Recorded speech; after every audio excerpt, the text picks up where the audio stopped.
I had just settled into what I thought was my forever home in Atlanta and no hoe in sight. Before I could even open the first moving box, a woman stormed across the lawn, face flushed red like a boiling kettle. She barked, "You have 90 days to meet hoe standards or get out."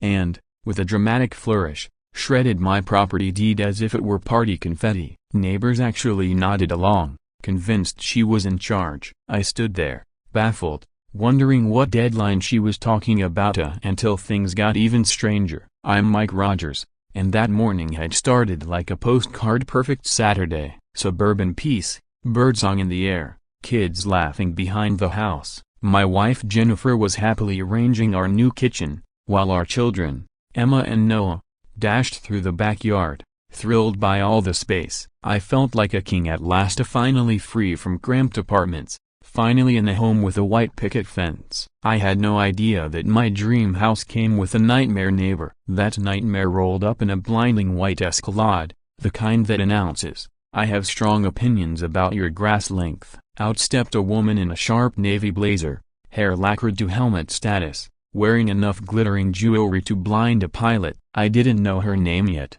but her stance said trouble. "Welcome to the neighborhood," she said with an overly sweet tone that instantly flipped to steel. "You have 90 days to comply with HOA rules or leave." Before I could react, she snatched the copy of my deed I'd proudly shown to neighbors and tore it to bits, scattering them across the lawn like snow. My jaw hung open as I tried to process what universe I'd just entered. Then, for extra drama, she pretended to take a call. "Marcus, I'm handling the situation. Timeline is on track," she said, glaring at me as if I were an infestation. The performance was so theatrical I almost laughed until I noticed neighbors quietly agreeing. David from next door approached with a cautious look. "Mike," he said. She showed everyone county documents about setback violations. They looked official. My engineering instincts kicked in. Surely this was a misunderstanding. I called 911. "Ma'am, this is harassment," I told the dispatcher,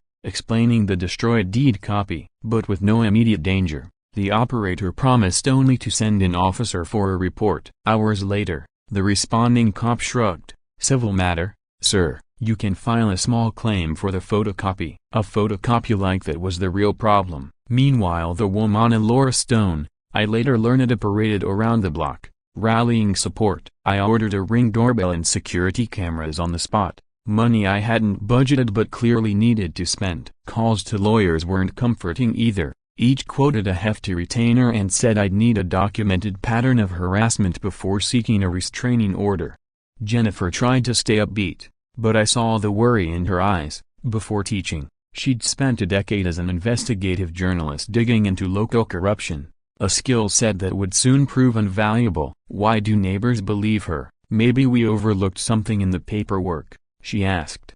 That thought chilled me. What if the woman actually held some power? The violation notice Laura taped to our door was unsettling even to my trained eye. Embossed seal, legal jargon, references to codes and environmental assessments, all nonsense for a single-family home, yet convincing enough to intimidate anyone. As an engineer, I recognized it as a fraud, but I could see why others wouldn't. Our kids were scared. "Daddy, why was that lady so angry? Are we in trouble?"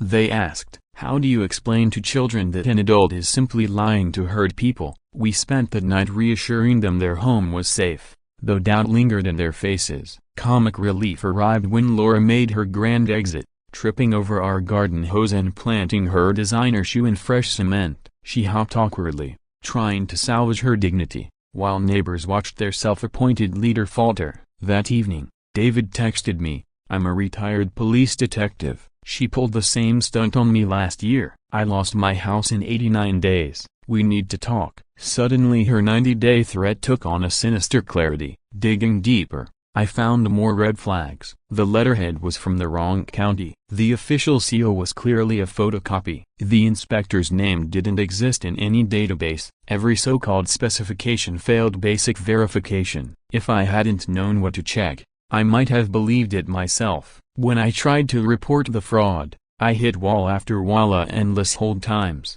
dead-end transfers, busy signals. Even the state attorney general's office and the Better Business Bureau brushed it off as outside their scope. It felt like the entire system was built to let someone like Laura operate unchecked. Late that night, Jennifer found me at the kitchen table, staring at the torn deed pieces like a puzzle I couldn't solve. "Mike," she said, her investigative instincts sparking, "what if the system isn't designed to protect people like us? What if it protects people like her?" That question kept me awake for weeks, and I feared she might be right. The more I pieced things together, the clearer it became.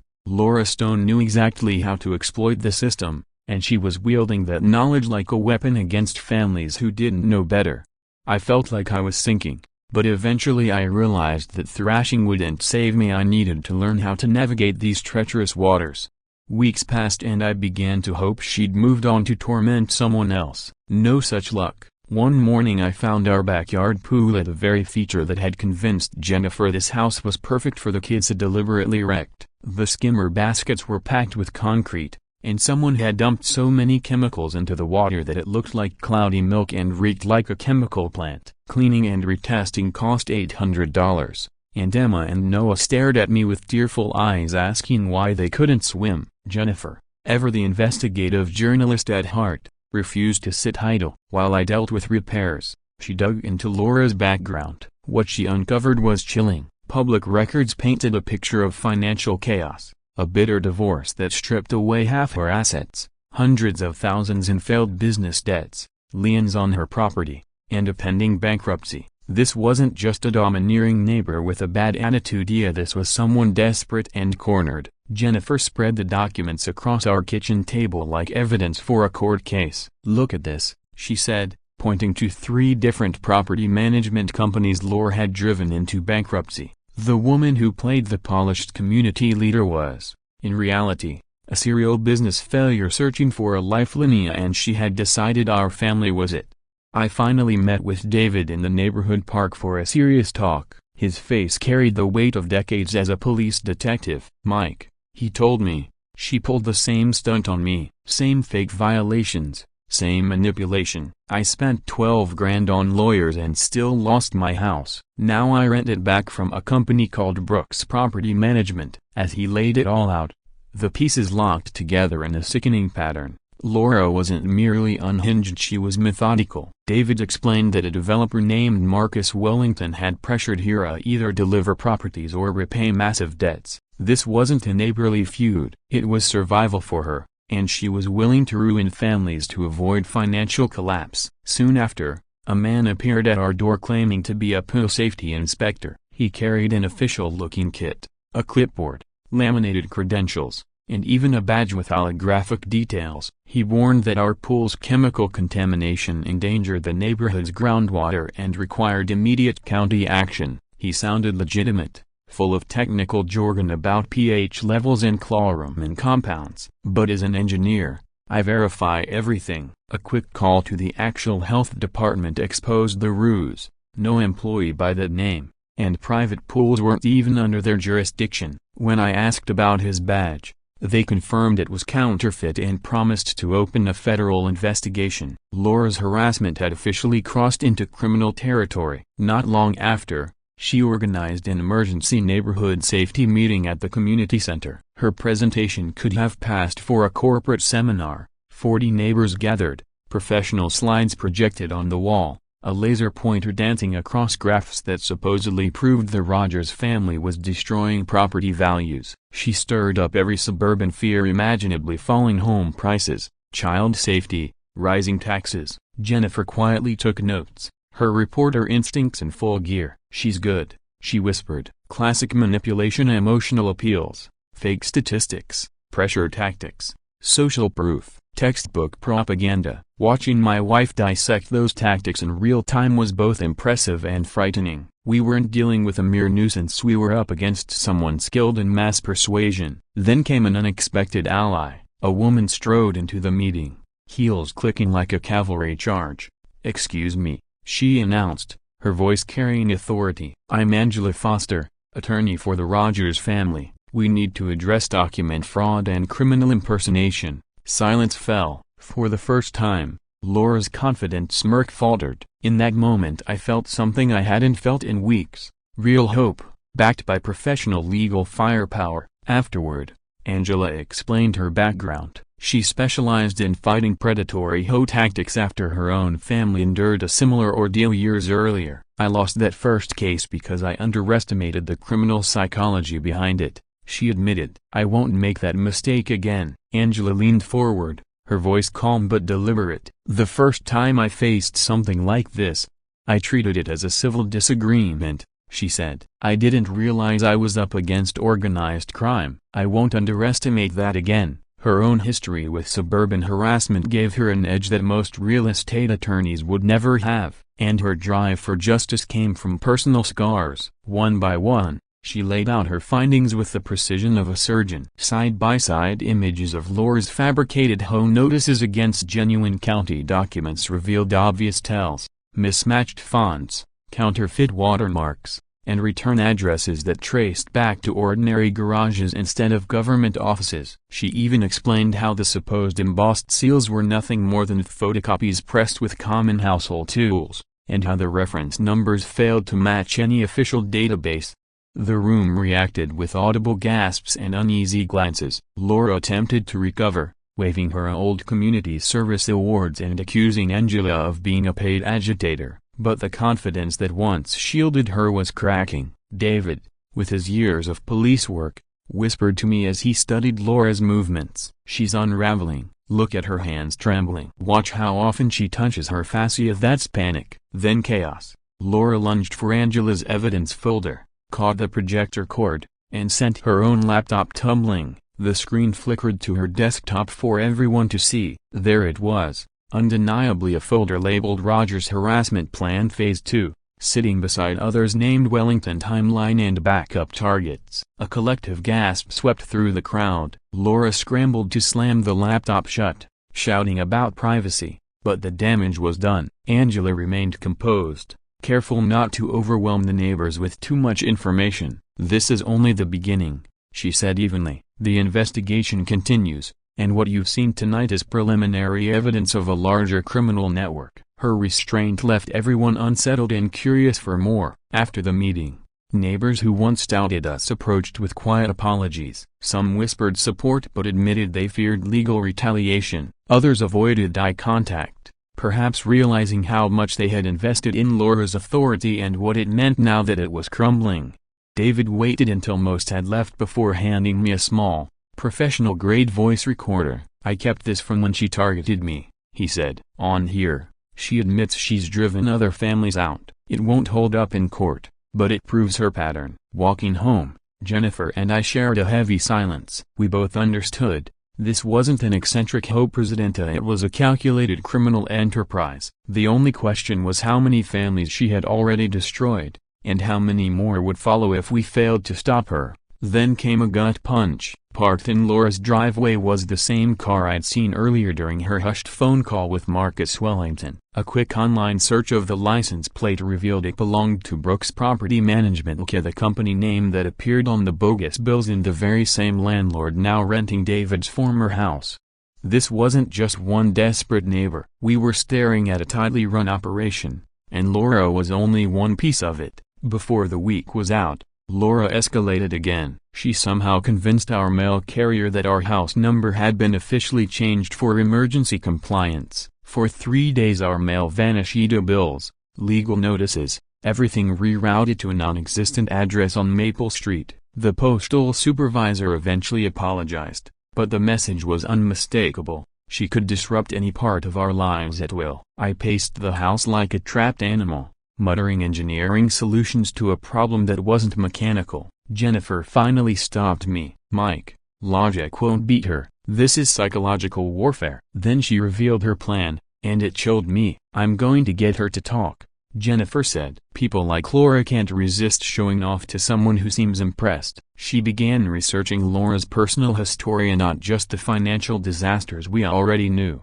but her social media habits, past volunteer work, and community leadership roles. What emerged was a classic narcissist who craved admiration and couldn't resist bragging. Jennifer practiced her approach for days, perfecting the demeanor of a sympathetic admirer. I need her to believe I respect her authority, she explained, double-checking the concealed recorder. Narcissists always reveal their cleverness to someone who flatters them. The encounter happened naturally, almost too perfectly. Jennifer spotted Laura in the grocery store while shopping for Emma's school bake sale. There stood a woman who had terrorized us, casually inspecting avocados. At home, I paced and checked my phone until a text from Jennifer appeared. Hook, line, and sinker. That night she returned with a recording that made my blood run cold. Laura bragged about her methods, named Marcus outright, and detailed the relocation strategies she'd used on a dozen other families. Some people just don't understand community standards,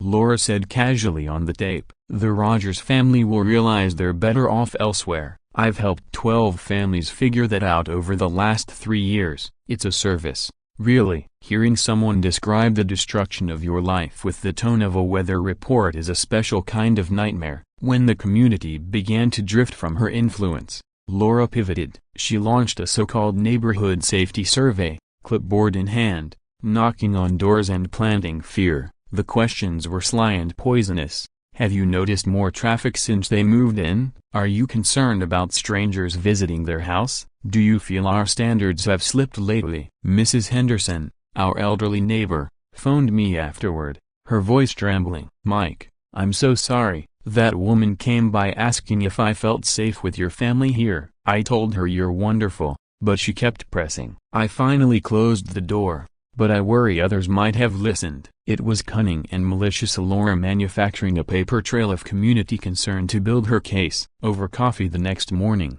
David offered a grim assessment. She's creating documentation, he warned. If we don't counter this, she'll have a stack of fabricated complaints ready for whatever move she makes next. David tapped the kitchen table, his voice low but urgent. She's building a paper trail, he said. It's sophisticated witness tampering, creating fake documentation so her harassment looks like a legitimate neighborhood concern. Then he dropped the revelation that reframed everything. Mike, every family she's gone after owns a corner lot or a property that borders undeveloped land. I checked the records. Angela's own investigation had been running alongside ours. When she heard the recording Jennifer captured, her eyes lit with a fierce satisfaction. This confession proves criminal intent beyond doubt, she said, replaying the audio yet again, and she names other victims. This is organized crime, not just harassment. Angela filed a formal criminal complaint that same week. For the first time,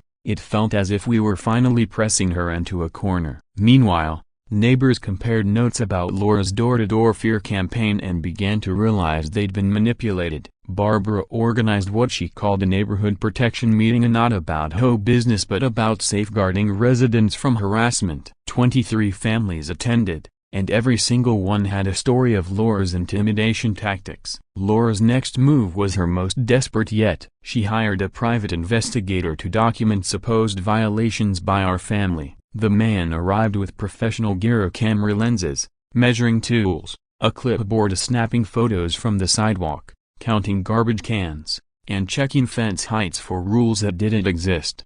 When I confronted him, he calmly produced a contract signed by Laura authorizing a comprehensive community standards assessment for $5,000. A call to his agency revealed the absurd truth. Laura had lied about her authority to commission such an investigation. The firm terminated the contract and refunded her payment, leaving her $5,000 poorer and giving us written proof of her fraudulent claims. Jennifer's journalist instincts took over as she dug deeper. She uncovered old newspaper articles from other neighborhoods, reports of mysterious community standards disputes and groups of residents scrambling to protect property values. A clear pattern emerged. Laura Stone had been waging these campaigns for years, targeting families with valuable land she or her partners coveted. Detective Harris, assigned to our case, recognized it immediately. This isn't a neighborly spat, she told us. It's organized criminal activity. The fake documents, the psychological manipulation, the careful selection of corner property, it all shows planning and experience. Then Harris exposed the final layer. Laura Stone was an alias. Her real name was Linda Brooks, a career con artist with active warrants in multiple states. When the developer Marcus Wellington released a statement, he feigned ignorance of her criminal history, claiming he had no idea of her past. The woman tormenting my family wasn't just a local bully, she was a practiced predator who had honed her methods across state lines, destroying families again and again. That night, as I tucked Emma and Noah into bed, Emma's small voice cut through my thoughts. "Daddy, why did the fake lady pretend to be someone else? How do you explain to an 8-year-old that some adults build their lives on lies?" I told her gently, "Sometimes people make terrible choices, but good people work together to stop them from hurting others." It haunted me to wonder how many families Linda Brooks had already shattered and how many more might be facing someone just like her. The weeks dragged on, and Laura escalated into psychological siege warfare. One morning we woke to find our entire front yard littered with for sale signs, dozens of them, each from a different real estate company, all declaring motivated seller must move quickly. Neighbors called before sunrise asking if we were leaving, or if something was wrong with the house. Emma cried at breakfast after a friend's mother asked why we didn't like the neighborhood anymore. The cruel brilliance of this stunt was its legality. Every sign set on public property. Laura could claim overzealous realtors were to blame. The damage was done before we could even start removing them. Jennifer spent the morning phoning each company on the signs. Not one had authorized them. All promised to send crews to collect the bogus postings immediately. But the message Laura wanted delivered had already spread. The Rogers family is leaving. Then, as if fate itself stepped in, the morning newspaper landed on our porch with a headline that felt like cosmic payback. The business section front page carried explosive news about Wellington Development, a broken bar. The morning newspaper carried the headline I'd been praying for: Wellington Development terminates partnership with Laura Stone over unauthorized tactics. Company denies knowledge of harassment campaigns. I actually leapt out of my chair and shouted so loudly that Jennifer rushed in from the kitchen, convinced something terrible had happened. Marcus Wellington, the elusive developer behind all those cryptic deadlines, had just tossed Laura under the corporate bus. The article was devastating in its polite, boardroom language. Marcus explained that Laura had been hired as a community liaison consultant but had exceeded her authority and engaged in activities inconsistent with company values. Translation: Laura Stone had gone rogue, and Wellington wanted no part of her schemes. The timing couldn't have been better. It validated everything we'd suspected about their relationship while simultaneously cutting off her financial lifeline. David soon reported, through his police contacts, that the fallout was immediate. Laura's bank accounts were frozen pending breach of contract litigation, her credit cards maxed from mounting legal fees, and her mortgage already 2 months delinquent. "She's cornered," David warned over coffee. "That makes her dangerous. Desperate people make reckless moves." This time the neighborhood's reaction wasn't confusion, it was fury. Residents had endured her lies for months, and the fake real estate signs were the final straw. Barbara organized what she called a continuous protection watch, setting up 24-hour shifts of neighbors to keep an eye on our property. Children crafted handmade posters so we protect our neighbors and Laura, go away, and planted them around our yard like a miniature protest. Meanwhile, Jennifer uncovered a new stunt that was both absurd and criminal. Laura had hired people posing as federal compliance inspectors to accuse us of interstate environmental violations. They arrived with imitation badges and government-style vehicles, claiming our landscaping violated federal wetlands rules. I'm an engineer, I know enough about environmental law to say suburban lawns don't qualify as wetlands. But their performance was convincing enough that several neighbors called, worried we were in serious trouble. One quick call to the actual federal environmental office set things straight. "We don't regulate residential landscaping," the official told me, "and we certainly don't send inspectors without notice." When I asked about impersonating federal agents, the tone on the other end turned grave. "That's a federal crime, sir. Investigators will contact you within 24 hours. Not long after, the real agents arrived while the fakes were still on our street. Picture it, genuine federal badges stepping out of black SUVs, confronting the imposters. Meet a soil sample. The look of panic on those phony inspectors was priceless. One even tripped over a garden gnome and sprawled into a rosebush while his clipboard skittered into the road.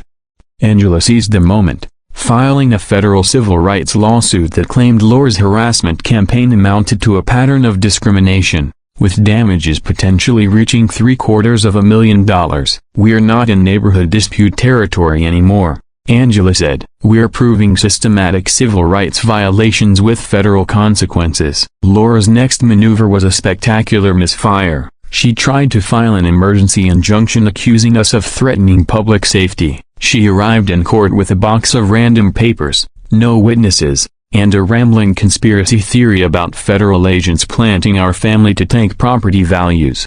The judge barely hid his irritation. "Ms. Stone, this filing is frivolous," he ruled. "You are sanctioned for abuse of process. Further frivolous actions will incur additional penalties." The pressure was clearly breaking her. David's upgraded surveillance cameras captured her growing disheveled, designer outfits replaced by discount store clothes, her flashy Escalade swapped for a dented old Honda that belonged to her sister.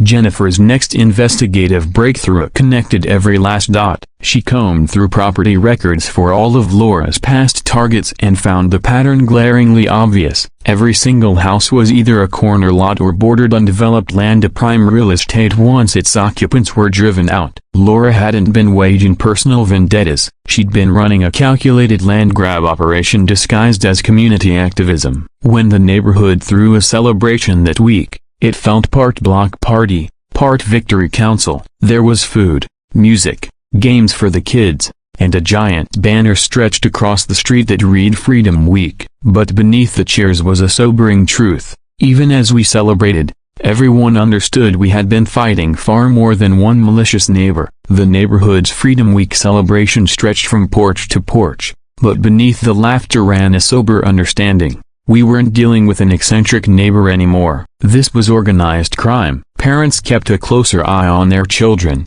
Neighbors quietly tracked any unfamiliar car or stranger, and everyone recognized that bringing down Laura was essential to keeping our community safe.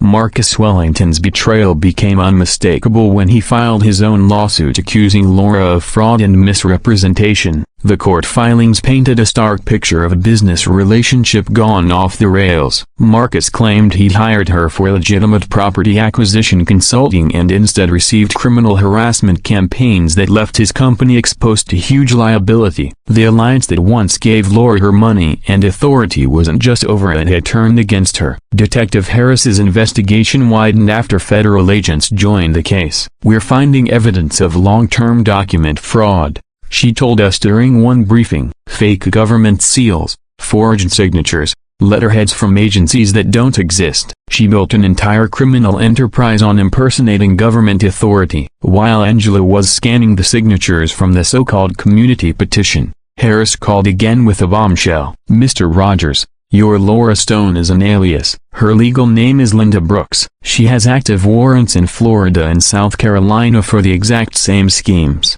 The room fell silent. Angela's eyes sharpened. "That gives us interstate pattern and intent," she said. "I looked at the fake notices scattered across our table and finally saw them for what they were, a traveling criminal act wearing a fresh disguise in each town." From that point forward, we stopped calling her Laura. She was Linda Brooks. Her professional-grade fake documents, her ability to manipulate entire neighborhoods, the carefully timed 90-day campaign, it was all part of a routine she'd perfected through repetition. How many families had Linda Brooks wrecked? How many towns had she invaded under false names, cloaked and manufactured authority? Angela was almost giddy. "This changes everything," she said, poring over the detective's findings. "We're no longer just proving harassment. We're exposing an interstate criminal enterprise. Federal prosecutors love a case with this level of pattern and sophistication." A county investigator brought in after the federal involvement confirmed it. High-end printing equipment, advanced design software. The counterfeit documents weren't amateur work. "This is organized crime," he said flatly. "Not a lone neighbor with a grudge." For the first time since the nightmare began, I felt genuine confidence. Linda Brooks faced federal charges, state prosecution, civil suits, financial ruin, and complete rejection by the community she once pretended to lead. The woman who had strutted around with fabricated authority was about to be unmasked as just another criminal who'd finally run out of luck. But criminals don't simply disappear when a plan collapses, they adapt and seek new victims. The thought that kept me awake wasn't whether Linda would be punished, But how many other families might already be enduring a predator like her?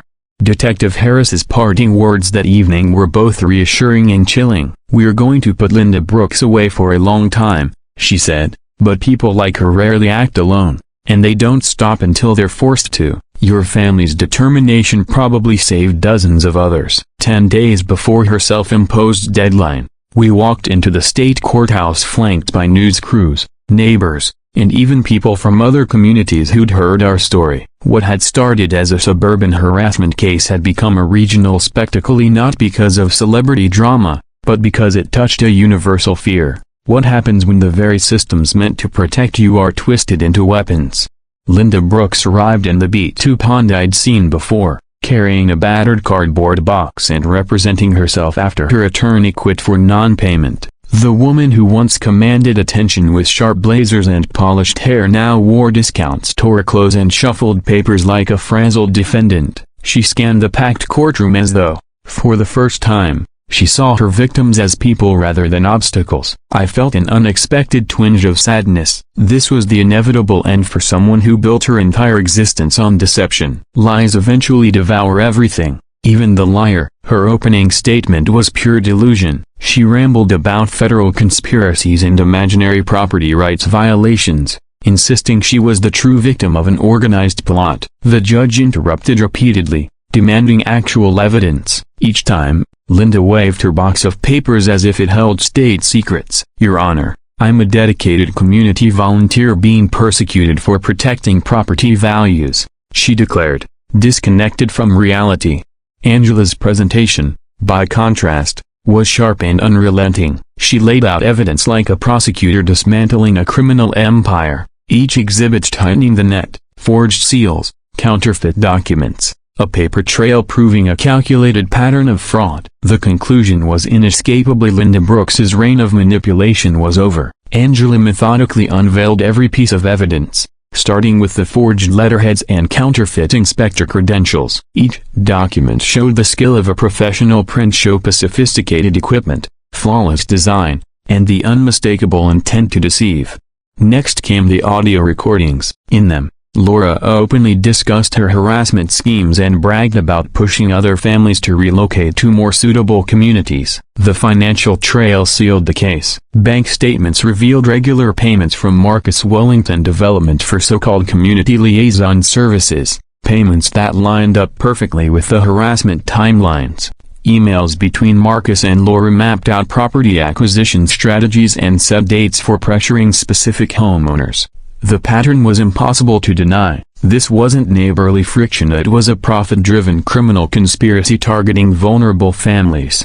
The most moving testimony came from victims outside our neighborhood. Jennifer took the stand first, speaking both as my wife and as a former investigative journalist who could spot a criminal pattern a mile away. "Your Honor," she said, "Laura Stone exploited community trust for personal gain. She turned neighbors against one another with professional-grade lies and fabricated authority. This wasn't misguided activism. It was psychological warfare intended to force property sales through relentless intimidation." David followed with the gravitas of 25 years in law enforcement. "I've investigated organized intimidation campaigns," he told the court. "The defendant's tactics match the textbook: wear victims down legally and financially while maintaining just enough deniability. This is no amateur. This is professional psychological warfare with a financial motive." One by one, families from Florida, South Carolina, and northern Georgia described nearly identical harassment campaigns of phony documents,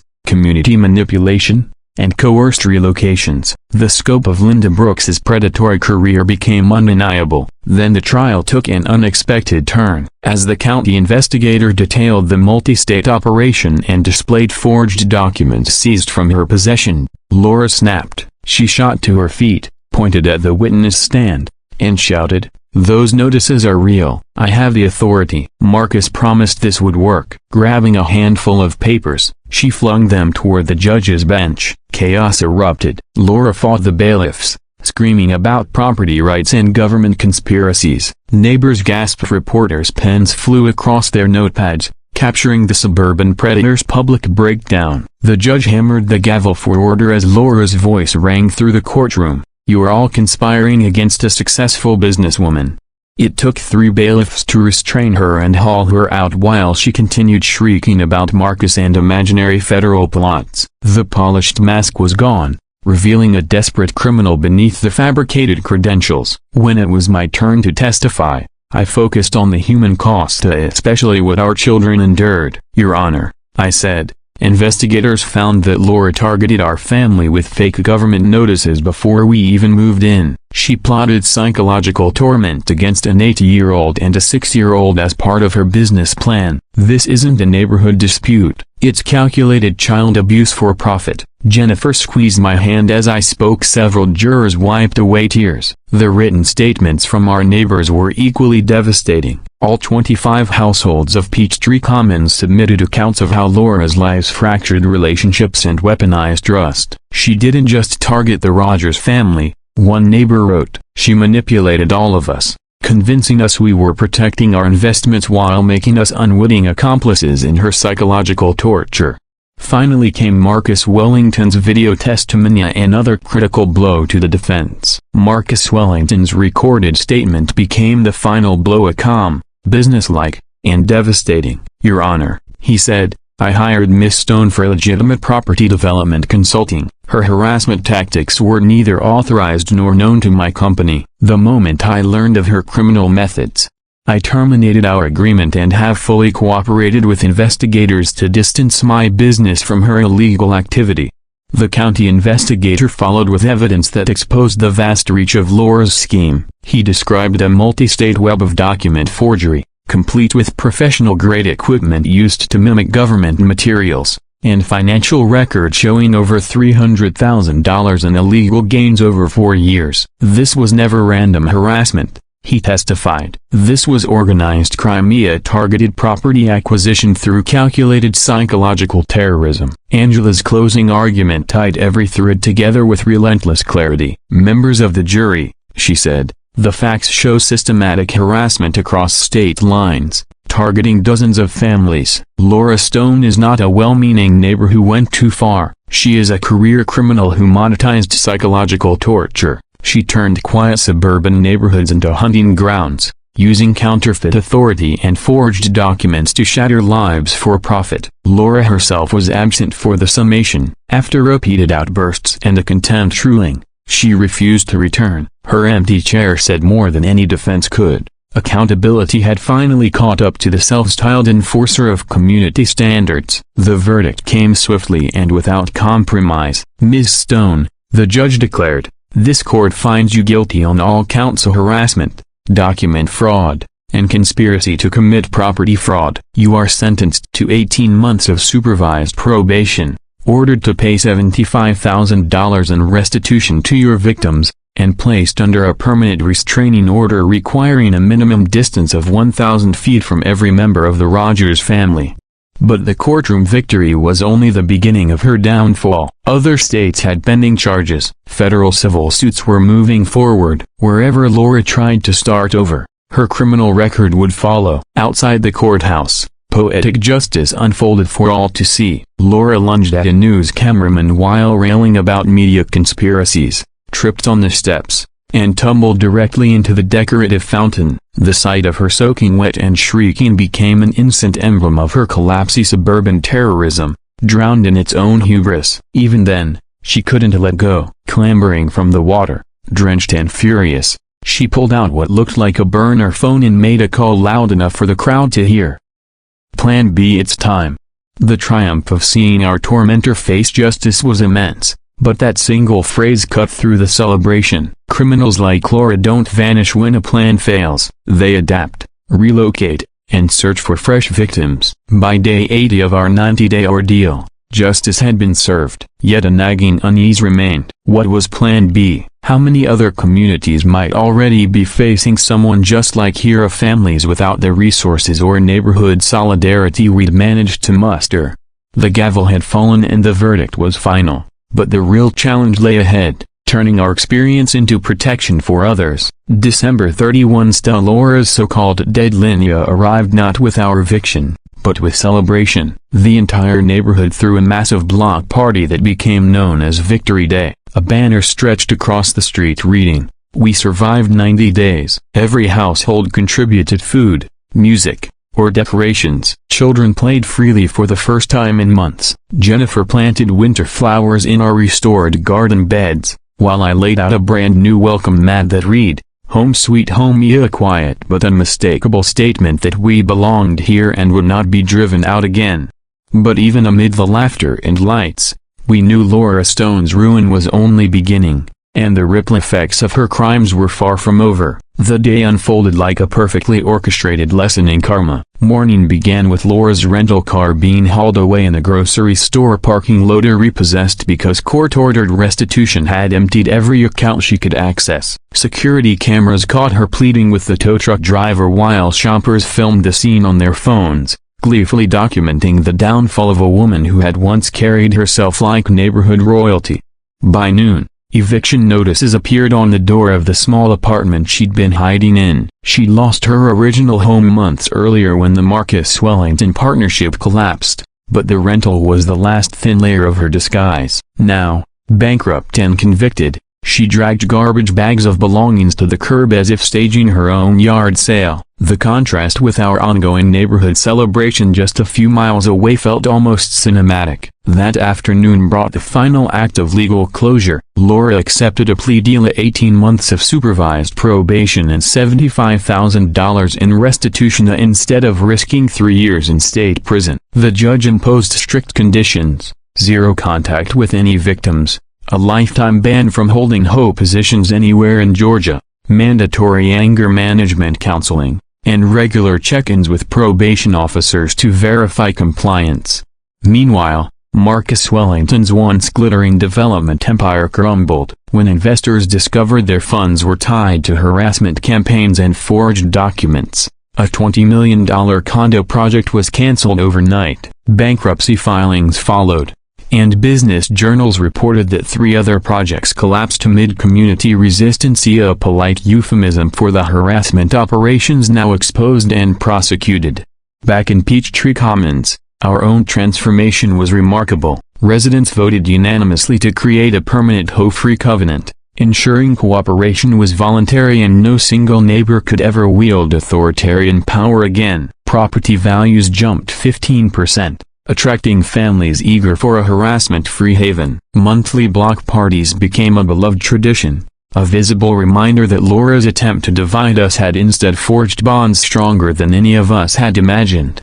The restitution felt like an unexpected prize from a lottery we never wanted to enter. Our family received $35,000, which we immediately used to launch the Suburban Harassment Defense Fund, a resource to help other families fight similar attacks. David recovered his investment plus damages for emotional distress, and 8 other families from Laura's earlier schemes finally received compensation for years of silent suffering. Justice wasn't just symbolic, it was financial, restorative, and forward-looking. Jennifer experienced her own professional rebirth. The local NBC affiliate hired her as a full-time investigative reporter for their consumer protection unit. Her first statewide series, Predatory HOA Schemes Across America, combined her journalism skills with first-hand experience as a harassment survivor, giving her a powerful voice to expose suburban predators and shield vulnerable families.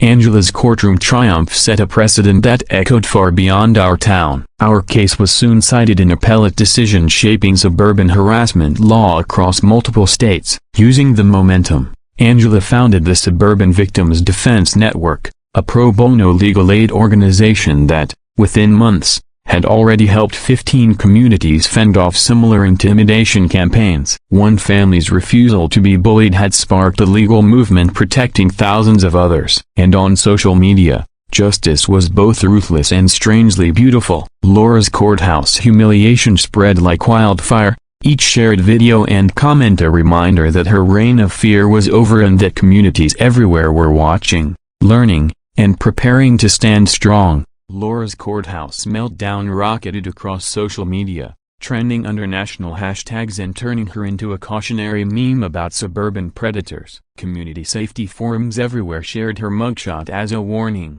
The woman who once tried to ruin our family's reputation was now infamous for all the wrong reasons, a fitting dose of irony. But her downfall didn't stop there. During our neighborhood's victory celebration, her moving truck was repossessed mid-packing. Everything she owned ended up scattered across the apartment complex parking lot, where neighbors filmed her scrambling to collect possessions while wearing the bright orange vest required for court-ordered community service. The self-proclaimed enforcer who once wielded fake authority through fabricated documents was reduced to gathering her life into trash bags under the gaze of curious onlookers. Accountability spread beyond our neighborhood. 8 victimized families from 3 states filed a class action suit, winning a collective judgment of $400,000 in damages. Laura's restitution payments, locked in by the court, would trail her for a decade. She couldn't declare bankruptcy to escape them, couldn't move without probation approval, and couldn't hide behind a new identity. Her criminal record was permanently public. Her last attempt to rewrite the narrative came as a flurry of rambling letters to newspaper editors, claiming she was the true victim of a federal conspiracy disguised as suburban families. Editors recognized the delusion immediately and discarded the manifestos. No one was buying her story. The evidence, testimony, and multi-state pattern of abuse were simply too strong. The most poetic moment arrived when she tried to leave the apartment complex for good. Calling a taxi for her dramatic exit, she was met by a driver who recognized her from the endless news coverage. "I don't transport criminals who hurt families," he said, and drove away. Laura ended up trudging to the bus station, dragging a battered suitcase with a squeaky broken wheel, a soundtrack of defeat that followed each step of her suburban exile. Detective Harris's final update revealed just how vast Linda Brooks's criminal web had been. Investigations were now active in 4 more states where she had operated under other names. Evidence showed systematic harassment campaigns against more than 40 families across the Southeast. "Your fight built the criminal case that's protecting countless others," Harris told us. That same evening, as the sun set on day 90, a phone call reminded us why vigilance mattered. "Mr. Rogers, this is Robert from Maplewood Estates, about 50 miles north of Atlanta." A woman matching Laura Stone's description using the name Linda Brooks had just moved here. "She's already targeting a neighbor with the same tactics. We found your story and need your help." The news was sobering, but not shocking. Career predators don't retire, they relocate. This time, though, communities were connected. Information spread instantly, and the legal precedents we'd helped set meant harassment campaigns could be stopped before families were destroyed. Angela's Rogers Defense Network mobilized immediately, and Jennifer used her media platform to broadcast the warning. Within hours, Maplewood residents circulated Laura's conviction records, courtroom footage, and detailed accounts of her methods. By the time she tried to hold her first community meeting, every neighbor knew who she was, what she had done, and how to protect themselves. The Google-powered justice system, as one resident called it, worked flawlessly. Residents voted that same night to bar her from neighborhood activities and alerted the intended target family. When they searched her name, page after page of coverage appeared: our trial, her meltdown, her forged documents, everything. As our own celebration wound down and neighbors left with plates of leftover barbecue, I spotted a familiar figure at the bus stop. Laura again, her 4th relocation in a single year. She clutched her phone, scribbling addresses in a notebook, studying neighborhood maps. Despite probation, restitution, and a criminal record anyone could find online, she was still hunting. That final image will stay with me forever. Laura at the bus stop, defeated but undeterred, already scheming, because people like her rarely change. They don't feel remorse or learn from punishment. They just look for communities unaware of their history. But we'd learned something too. When neighbors stand together, share information, and refuse to be intimidated by forged authority, predators lose their power. When families fight back with persistence and courage, they protect more than themselves, they protect everyone who comes after. Our 90-day nightmare had ended, but our mission to shield other families was only beginning. Victory wasn't merely Laura's downfall, it was the network we built to ensure that no other household would suffer the same ordeal. The suburban predator was finished, and the suburban defenders were just getting started. 3 months later, The slow-motion collapse of Laura Stone's life continued to bring unexpected closure. Each fresh report of her legal troubles confirmed that justice was not abstract, it was tangible, financial, and deeply satisfying. Early one morning, Detective Harris called again. "Mr. Rogers, thought you'd want an update." Linda Brooks's probation was revoked yesterday. She missed mandatory counseling sessions, failed to report address changes, and was caught trying TOA. The avalanche of consequences had only begun. Laura's attempt to organize yet another harassment campaign ended her probation deal once and for all. Instead of community service, she now faced 18 months in state prison. The woman who once wielded fake authority was finally about to meet real authority inside a correctional facility. But the legal punishment was only part of her unraveling. Angela's follow-up investigation revealed that Laura had defaulted on every major debt, been evicted, and was essentially homeless, all while restitution payments of $75,000 loomed over her for the next decade. Bankruptcy offered no escape. Court-ordered restitution can't be erased. Jennifer's reporting uncovered an even more bitter twist. The high-priced criminal lawyer Laura hired already disbarred in Florida had conned her out of another $15,000 for services he wasn't qualified to provide. The lifelong swindler had been swindled herself. Meanwhile, our neighborhood's renaissance exceeded everyone's expectations. Property values climbed 20% after national coverage hailed Peachtree Commons as the community that beats suburban terrorism. Real estate agents proudly pitched our subdivision as a Laura Stone-proof neighborhood, a place where harassment could never thrive again. Our monthly block parties became legendary. Families from other areas came to see how a united neighborhood looked after defeating professional intimidation. Children even invented a game called Laura Stone,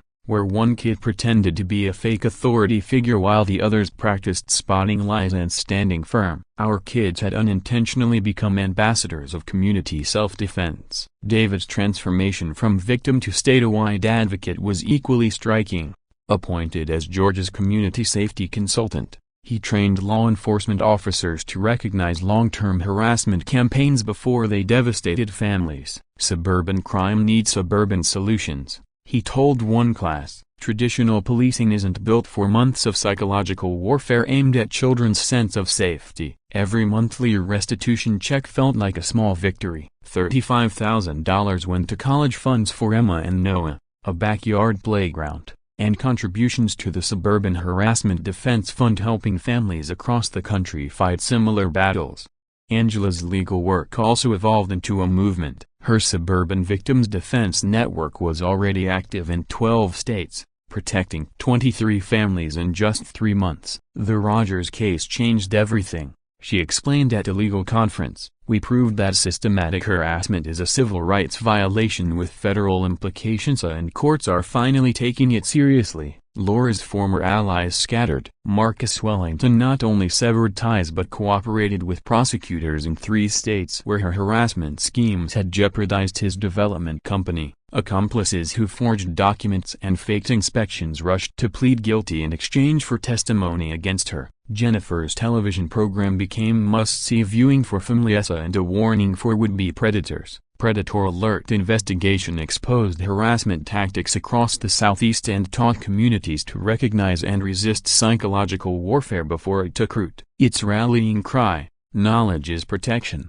spread quickly through neighborhood associations. Social media delivered its own relentless justice. Laura's courthouse meltdown drew over 2 million views and became a case study in criminal justice courses on how suburban predators operate and how they're defeated. Her mugshot now appears in community safety presentations as the face of stripped-away false authority. Local news outlets tracked her every failed comeback like an unintentional reality show about consequences. Within 2 months she had been evicted from 3 apartments, fired from 2 jobs when employers discovered her record, and was reportedly sleeping in her sister's garage while performing highway cleanup as part of her sentence.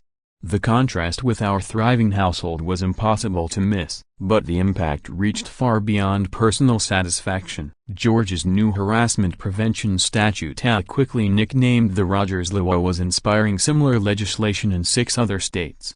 What began as one family's desperate fight to survive had grown into a nationwide blueprint for protecting communities from suburban predators. And while the healing of our neighborhood continued, the legacy of resistance we'd built was already protecting countless others. Our neighborhood's healing process became a journey of understanding as much as recovery. Neighbors who had once fallen for Laura's lies struggled with guilt over their unknowing support of her schemes. We organized support groups to help those who had been misled, focusing on forgiveness and education. Predators rely on good people making honest mistakes, Jennifer explained during one session. Learning how manipulation works is the best protection for everyone. The most meaningful sign of victory came from Emma and Noah. They slept peacefully again, played in the yard without fear, and spoke of the mean lady as a challenge the grown-ups had solved together. Their classroom presentation about standing up to a neighborhood bully was turned into a children's book distributed to elementary schools across the state,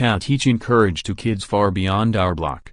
In our front yard, the memorial garden bloomed year-round. At its heart stood a plaque, "Courage is contagious." One family's stand protected everyone. Neighbors added flowers, stones, and small tokens of solidarity, transforming the garden into a quiet tribute to community resistance. Letters soon arrived from families we'd never met, thanking us for showing that it was possible to fight back and win. One mother wrote, "Your family's courage gave us hope when we believed the system only protected bullies." What had begun as our personal battle now inspired protective networks across the Southeast. Courts were establishing new legal precedents, and law enforcement agencies were training officers to treat suburban harassment as a real crime requiring specialized tactics.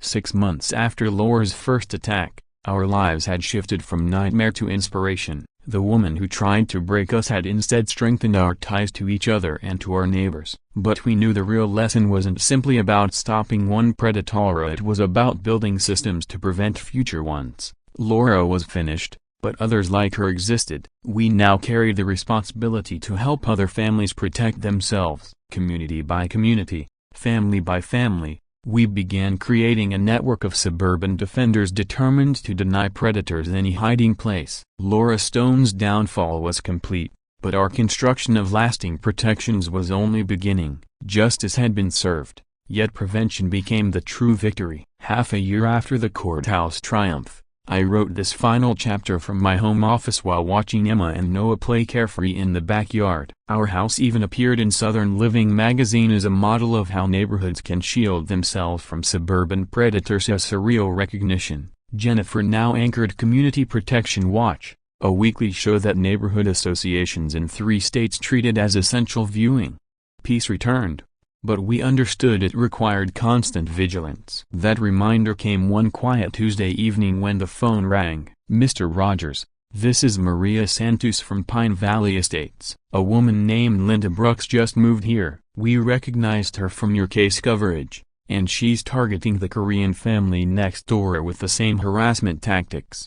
Can you help us stop her before she destroys another family?" The Rogers Defense Network immediately mobilized. Angela's legal hotline offered instant advice.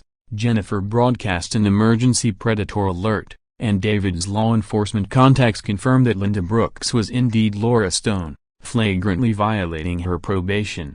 But the community's most effective weapon was simple information. A quick online search revealed her criminal conviction, her harassment patterns, and detailed records of our case. Within 2 days, Pine Valley residents voted to bar her from neighborhood activities and warned the targeted family, "Knowledge truly is power and predators depend on ignorance." The legal ripple effect spread beyond Georgia as 5 more states introduced Rogers-style harassment prevention laws requiring background checks for HOA boards and creating victim protection funds. What began as our private struggle became a national blueprint for community defense. Jennifer's ongoing investigations exposed similar schemes in at least a dozen other neighborhoods, where hundreds of families had been displaced and millions in illegal profits pocketed by predators. Our case wasn't unique here, it was simply the first to spark enough resistance to uncover a nationwide problem. Within 6 months, community protection networks operated in over 100 cities,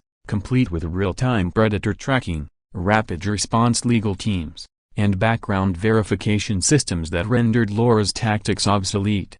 Ironically, Part of Laura's punishment required her to speak at community safety seminars as a living warning about harassment schemes, educating residents on how to spot criminals exactly like herself. Angela's Suburban Victims Defense Network had already defended 18 families in 7 states, often stopping harassment before it escalated. David's appointment as state community safety consultant ensured law enforcement finally received training to distinguish true harassment campaigns from simple neighbor disputes.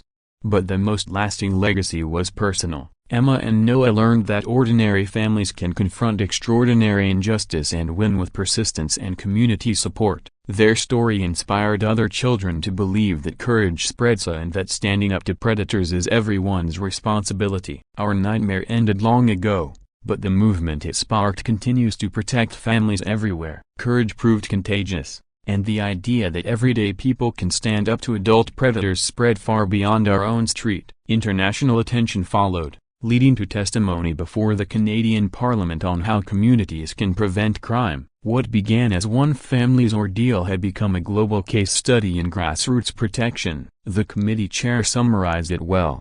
Our suburban nightmare had transformed into a model for neighborhood-based crime prevention now studied in multiple countries. Meanwhile, Laura remained a cautionary tale of relentless predatory behavior. Her 4th attempt to relocate was captured by local reporters, who photographed her examining neighborhood maps and researching property prices in yet another subdivision. Even while under probation, burdened with restitution payments, and living with a criminal record anyone could find online, Laura Stone kept searching for new victims. Our front yard memorial garden evolved into a recognized symbol of resistance. Neighbors regularly added flowers and small tokens of solidarity around the plaque engraved with, "When communities stand together, predators lose power." The garden's year-round blooms proved that beauty can emerge from the darkest situations. Letters continued to arrive weekly from families we'd never met, people who faced similar harassment and used our experience as their playbook for fighting back. One mother wrote, "Your courage gave our family hope when we believed the system only protected bullies." Yet the most sobering moment came during a community presentation when someone asked, "How many other Laura Stones are out there, and how do we shield families from predators we haven't discovered yet?" The response was both heartening and unsettling. Heartening because communities now have the tools to resist, unsettling because predatory targeting is more common than most realize. Jennifer's final investigative report confirmed that Laura was part of a broader network of suburban predators across the country. Real estate scams and harassment campaigns had become so widespread that federal task forces were forming to confront the threat on a national scale. Our story was not unique because of its crime, it was unique because we fought back and won. The last image I carry of Laura Stone comes from a gas station security camera near the Tennessee border. She's at a payphone, clutching what looks like address lists and neighborhood maps. Months after her conviction, still under probation and lifelong public scrutiny, she appeared to be plotting her next move. That picture reminds me why our struggle mattered and why the community networks we built remain vital. Predators don't retire. They don't suddenly gain morals or stop seeking vulnerable targets. They simply move on, hoping their history stays hidden. But today potential victims are no longer isolated. They have legal precedents, media coverage, organized neighborhood networks, and the knowledge that they are not alone. The Rogers Defense Network continues its mission, protecting families and demonstrating that individual courage combined with united neighbors can ensure suburban safety. Sometimes you must fight for the right to live peacefully where you are, but when you succeed, you protect not only your own family but countless others who come after. Our 90-day nightmare ended in triumph, but our promise to guard other families is permanent. The suburban predator was defeated, but the defenders endure. Community safety isn't a single victory, it's an ongoing effort built, maintained, and shared with everyone who calls a neighborhood home.